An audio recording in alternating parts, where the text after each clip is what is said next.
La fonction si va vous permettre d'effectuer des calculs sous conditions, mais vous pourrez aussi utiliser des calculs à l'intérieur même des conditions. Vous voyez que j'ai ici une liste de commandes avec à chaque fois la valeur qui se trouve ici. Et de temps en temps, je vais accorder une remise de 5% selon une condition. Je vais cliquer sur la petite flèche vers la droite pour vous montrer les différentes colonnes. Lorsque ma valeur ici d'achat sera supérieure à 20 000, eh bien j'accorde une remise de 5%. Je vais donc avoir un message ici et un calcul de la remise à cet endroit-ci. Je vais aussi vérifier que toutes les valeurs en K2 sont justes en rajoutant un calcul à l'intérieur de ma formule, ici dans la colonne N. Donc à cet endroit-ci, je rentre la fonction si, donc égale si, et j'ouvre ma parenthèse. Maintenant, je vais rentrer le test logique. Il faut que K2, donc la valeur qui se trouve à cet endroit-ci, soit supérieure à 20 000. Si elle est supérieure à 20 000, alors je vais avoir une remise de 5%. Donc je vais mettre un point virgule et indiquer quel est le message si le critère est bien vérifié. Donc je vais avoir oui. Je rentre oui et je ferme les guillemets. Ensuite un point virgule et je ne souhaite avoir aucun message si la valeur n'est pas vérifiée. Donc je vais simplement mettre les guillemets et rien entre les guillemets.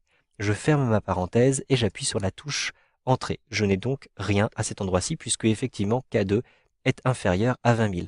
Je vais maintenant automatiser ma formule à l'intérieur de ce tableau, donc dans la colonne N, L jusqu'à L27. Vous le voyez, à chaque fois que j'ai une valeur supérieure à 20 000, je vais avoir oui qui apparaît en face. Maintenant, comment effectuer le calcul après remise? Je vais utiliser exactement la même fonction.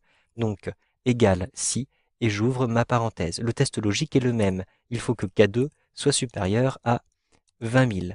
Ensuite, un point virgule. Mais cette fois-ci, au lieu de renvoyer un message, je vais renvoyer un calcul. Je vais calculer la valeur qui se trouve ici, moins 5% de cette valeur. C'est-à-dire que je vais multiplier K2 par 0,95. S'il n'y a pas de remise, eh bien, je vais tout simplement réutiliser la valeur qui se trouve en K2. Et je ferme ma parenthèse. J'appuie sur la touche Entrée. Je vais maintenant automatiser cette formule à l'intérieur de mon tableau, comme ceci.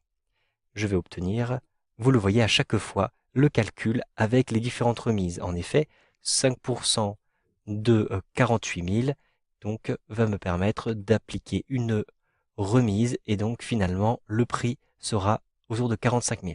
Donc vous le voyez ici, la valeur est réduite après remise lorsque j'ai une remise de 5%. Maintenant, je vais vérifier ce calcul après remise. Donc je vais rentrer exactement la même formule égale si et je vais vérifier que K2 est bien supérieur à 20 000. Si c'est le cas, alors j'ai une remise de 5%, donc K2 que je multiplie par 0,95, et si ce n'est pas le cas, je renvoie K2 tout simplement. Mais cette fois-ci, je ne souhaite pas utiliser K2, mais un calcul. Je vais calculer la valeur en partant des quantités et des prix de toutes taxes comprises, puisque la valeur de l'achat est effectivement la quantité d'éléments achetés multipliée par le prix de toutes taxes comprises de ces éléments. Donc je vais remplacer K2 par E2 fois J2. Donc je remplace K2 par E2 et je multiplie donc avec la petite étoile par J2. De même, ici, pour K2, je vais effacer K2 et je vais remplacer ceci par E2 que multiplie J2. Et enfin, pour la valeur qui sera renvoyée, je vais ici renvoyer E2 que multiplie J2. Maintenant, je vérifie que toutes les parenthèses sont bien fermées et j'appuie sur la touche Entrée. Je vais maintenant automatiser cette formule à l'intérieur de mon tableau jusqu'en N27.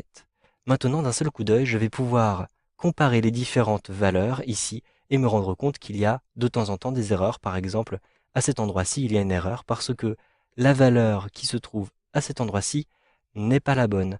Effectivement, si je multiplie ma quantité par le prix de toute taxe comprise, je n'obtiens pas 700 mais 803,34. Donc ici, je peux corriger 803,34 comme ceci.